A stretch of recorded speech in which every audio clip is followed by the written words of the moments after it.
بسم اللہ الرحمن الرحیم۔ جس طرح کہ آپ حضرات جانتے ہیں کہ قربانی کے ایام قریب ہیں، نبی پاک صلی اللہ علیہ وسلم نے حضرات صحابہ کرام رضوان اللہ علیہم اجمعین کو ایک درس دیا اور ان کو بتلایا کہ جب بھی اللہ کے راستے میں ایک چیز صدقہ کرنی ہو، اللہ کے راستے میں ایک چیز دینی ہو، تو یاد رکھنا کہ دائیں ہاتھ سے دو، بائیں ہاتھ کو نہ پتہ چلے، یعنی کہ اتنے احتیاط سے صدقہ خیرات کرنا کہ دائیں بائیں کو پتہ نہ چلے کہ کون کر رہا ہے۔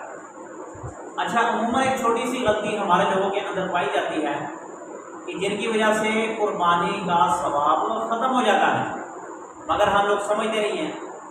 وہ کیا ہے؟ وہ یہ ہے کہ قربانی کے دنوں میں، قربانی کے ایام میں ہر ایک آدمی نے جانور کا رسہ پکڑا ہوگا اور گلیوں میں چکر لگوا رہا ہوگا، کوئی ادھر کو لے کے جا رہا ہے، کوئی ادھر کو لے کے جا رہا ہے، ساتھ چار لڑکے بھی ہیں۔ میرے دوستوں، یہ دکھلاوے میں آتا ہے۔ حالانکہ مجھے یہ بتائیں کہ جانور، قربانی کے جانور کو چکر لگانے کا مقصد کیا ہے؟ اگر آپ کہتے ہیں کہ اس کا دل تنگ ہوتا تو سارا سال تو پہلے وہ بل میں بند ہوتا، وہ مر جانا چاہیے اس کو۔ یہ جانور ہے، یہ انسان تھوڑی ہے کہ اگر اس کو بند رکھا جائے گا تو یہ مر جائے گا۔ یہ انسان ہی سے پتہ ہے کہ اس کو ایک جگہ پہ نہیں رکھنا چاہیے، اس کو زیادہ رکھنا چاہیے۔ جانور ہے تو جانور کو جس قلعے کے ساتھ باندھ دیے، اگر آپ کہتے ہیں کہ یہ اس کا دل تنگ ہو جاتا ہے تو پھر تو جانور کے گلے میں پٹا بھی نہیں ڈالنا چاہیے، پھر تو جانور کو بند ہی نہیں کرنا چاہیے، بلکہ جانور کو بیڈ پہ نہیں ڈالنا چاہیے، ٹھیک ہے؟ جانور کے لیے پنکھا، اے سی کا انتظام کرنا چاہیے۔ یہ سراسر دکھلاوا ہے، اس دکھلاوے سے بچنا چاہیے۔ بڑے بڑے حاجی، بڑے بڑے نمازی لوگ جو ہوتے ہیں، جانور کو پکڑ دیں نکیل سے بازار میں لے کے جا رہے ہیں، کیا وہ اس کو چکر لگوانے لے کے جا رہے ہیں، چکر۔ اچھا، پورے سال کبھی آپ کے ہاتھ میں بیل نہیں دیکھا، آپ نے گھر میں جو نا وہ جانور رکھے ہوتے ہیں، کبھی دیکھا کہ مرغی کو پکڑ کے آپ لے کے آ رہے ہیں؟ کیوں کہ چلو یار اس کو چکر لگوانے، گھر میں مرغی رکھی ہوئی ہے یا ککڑ رکھا ہوا ہے، ٹھیک ہے، اس کو چکر لگوانے کے لیے لے کے جا رہے ہیں۔ کیوں؟ اس کا دل تنگ ہو جاتا ہے۔ یار اس وقت آپ کو یہ باتیں نہیں یاد رہتی ہیں، پورا سال گھروں میں جانور ہوتے ہیں، بھینسیں ہوتی ہیں، سارا کچھ ہوتا ہے، یاد نہیں۔